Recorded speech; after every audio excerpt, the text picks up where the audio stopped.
గూడూరులో Adi Shankara college national హైవేలో ఉంది. అక్కడ ప్రతిసారి కూడా తిరుపతిలో మన గూడూరులో ఎక్కువ వరదలు.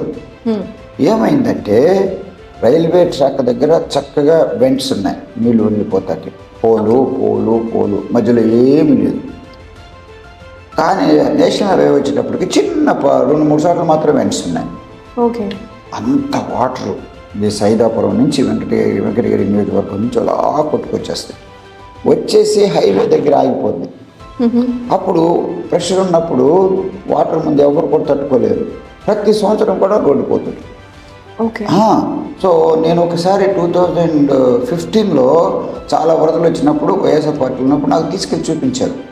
చదువుకున్నవాడిగా ఒక ఐఏఎస్ ఆఫీసర్గా దీర్ఘ ఆలోచనతో నేను అది ఆ విధంగా ఏం చేశానంటే రైల్వే ట్రాక్ కింద ఎన్ని వెంట్స్ ఉన్నాయో దానికి సమానంగా అన్ని నీళ్ళు పోవడానికి కనుక ఈ నేషనల్ హైవే దగ్గర పెట్టి పైన బ్రిడ్జి కనుక కట్టించేస్తే ఆటోమేటిక్గా ఇక్కడ గూడూరులో వరదలు ఉండవు.